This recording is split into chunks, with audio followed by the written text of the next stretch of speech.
कि मेरी जो पत्रकारिता की शुरुआत हुई है वो शिवपुरी मध्य प्रदेश से हुई है और वहाँ की पत्रकारिता में और भोपाल की पत्रकारिता में सच और झूठ की तुलना में जमीन आसमान का फर्क है।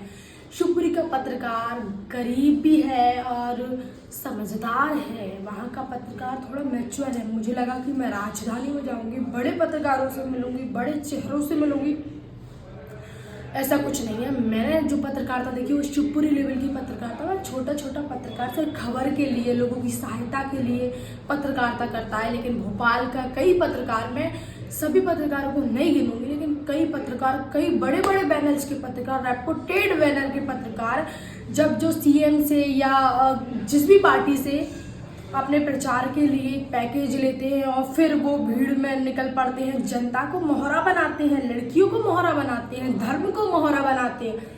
लड़ाई का और जो धर्म में चलता है ना, हिंदू मुसलमान, इसको बढ़वाने में कहीं ना कहीं ये गोदी मीडिया जो है ना, इसका बहुत बड़ा हस्तक्षेप है। ये लोग हैं जो दुश्मनी पैदा करते हैं। वो पत्रकार न्यू मार्केट में एक अपनी कवरेज करता दिखाई दे रहा था, जर्नलिस्ट सब लोग, जैसे कि भीड़ लगी तो हम लोग भी वहीं थे तो हम लोगों को भी जाना लगा। तो मैंने बताया वहाँ की मैं एक बेरोजगार लड़की हूँ, भाई मध्य प्रदेश में रोजगार दीजिए ना, आप 1,000 रुपये महिलाओं को दे रहे हैं, 1,000 रुपये में क्या होगा? क्या मेरा या आप बताइए, आपका घर चल सकता है 1,000 रुपये में? यदि आपको रोजगार मिल जाए तो शायद आप अच्छा कमा सके, परिवार को चला सके, बच्चों को पढ़ा सके और आगे उन्नति कर सके। तो कहाँ मेरा मुद्दा गलत था? तो मैं हैजा पत्रकार ना जाते हुए एक आम लड़की और एससी वाली लड़की बन गई कि भाई मैं एससी कैटेगरी से हूँ और मुझे कोई योजनाओं का लाभ नहीं मिला। तो भाई मुझसे कहा जाता है आपकी एजुकेशन नहीं है, आप उस काबिल ही नहीं है।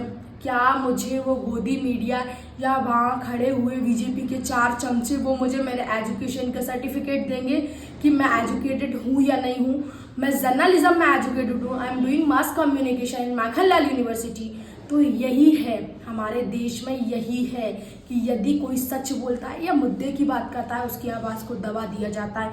एक लड़का वहाँ था, मुसलमान पक्ष से था, काफ़ी अच्छे जवाब दिए उसने।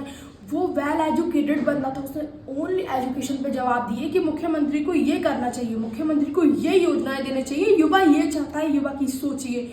लेकिन उसको दबा दिया गया। और हैरत की बात यह है कि जो आज मैंने इंटरव्यू देखा ना खबर इंडिया का, उसमें उस बंदे का कहीं से कहीं कोई जिक्र नहीं था, उस बंदे का इंटरव्यू काट दिया गया। तो ये है गोदी मीडिया, बिकाऊ मीडिया, जिसमें चेहरों को बदल दिया जाता है। हेडलाइन डालती है HR महिला से भिड़ी बेरोजगार लड़की। व्हाट बेरोजगार लड़की? मैं तुरंत मानहानि का दावा आपके ऊपर कर सकती हूँ कि मैं बेरोजगार नहीं हूँ, लेकिन एक आम बंदी बनकर मैं वहाँ गई और सिर्फ मैं मीडिया के वो जो पत्रकार थे भाई काफ़ी जज्बे वाले बन रहे थे, और जहाँ बीजेपी की विरोध की बात हो वो पत्रकार जनता पर चढ़ रहा था, वो बिल्कुल बीजेपी के कार्यकर्ताओं में मिल रहा था।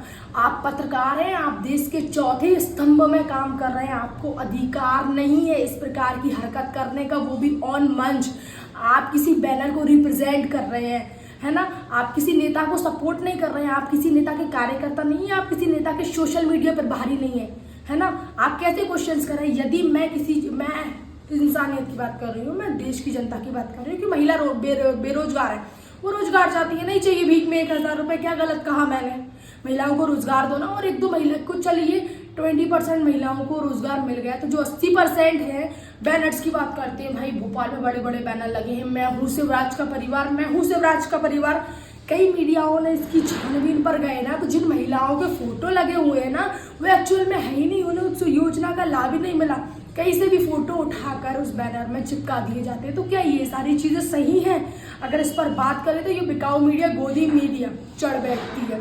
तो इन सब को सबक सिखाने के लिए अब हम भोपाल मध्य प्रदेश में अपनी पत्रकारिता की शुरुआत करेंगे, एक छोटे से बैनर के साथ करेंगे। आप सभी का सपोर्ट चाहिए और ऐसे मीडिया संस्थानों को हम बंद कराएंगे जो गलत दिखा रहे हैं, जनता को भड़का रहे हैं, लड़वा रहे हैं, पक्ष निपक्ष कर रहे हैं। आप होते कौन हैं? ये धर्म वालों को लड़वाने वाले। भाई मुसलमान ऐसे होते हैं, आप भारत माता की जय बोलिए। वो वंदे मातरम कह रहा है, एक मुसलमान कहता है कि भाई मैं जब जब नमाज पढ़ता हूँ मैं 4 बार 5 बार इस जमीन को चूमता हूँ, ये मेरा वतन है, इस धरती से मैं प्यार करता हूँ, इस भारतवर्ष से मैं प्यार करता हूँ। तो फिर मुसलमानों के प्रति हिंदुओं के मन में ये गलतफहमी फैलाई किसने कि ये विरोधी है, ये आतंकवादी। आतंकवाद का कोई धर्म नहीं होता, आतंकवादी का कोई धर्म नहीं होता और वह किसी धर्म पर डिपेंड नहीं होता। आतंकवाद का तो खुद का अलग धर्म होता है, ना वह हिंदू है ना वह मुसलमान है। तो प्लीज़ ये धर्मों के नाम पर इस देश को लड़वाना बंद करें। नेता नगरी में अपने चंद फायदों के लिए वह पत्रकार आफ्टर इंटरव्यू मुझसे कहते हैं, हाँ मैडम विकास तो बहुत हुआ है, आप कैसी बातें कर रही हैं, पहले मैं 6,000 कमाता था, आज 40,000 कमाता हूँ।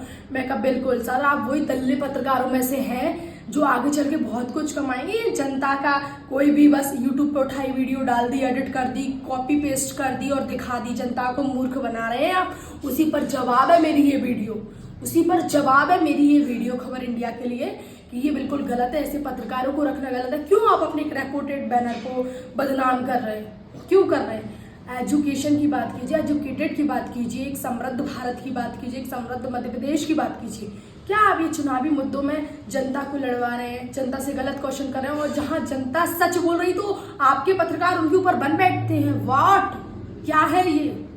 और आप कुछ नहीं कहते, आप उस वीडियो को एडिट करके अपने चैनल पर डाल देते हैं। क्या है ये सब कुछ भी बैनर बना के आप उसमें थंबनेल बनाकर डाल रहे हैं। ये सब क्या है? ये सब गलत है और इसके विरोध हम आवाज़ उठाएंगे और ऐसी गोदी मीडिया के विरोध भी आवाज़ उठाएंगे। मैं हूँ आपके साथ पत्रकार आरती परिहार। यदि मेरी वीडियो आपको अच्छी लगी तो प्लीज़ मुझे शेयर कीजिए, लाइक मत कीजिए, ना सब्सक्राइब कीजिए, बस शेयर कीजिए। मैं हर उस दल्ले पत्रकार तक पहुँचना चाहती हूँ जो ये सब करते हैं, जो मेरे देश को बांट रहे हैं, मेरे देश की एकता अखंडता को बर्बाद कर रहे हैं। मैं उस हर एक पत्रकार तक पहुँचना चाहती हूँ।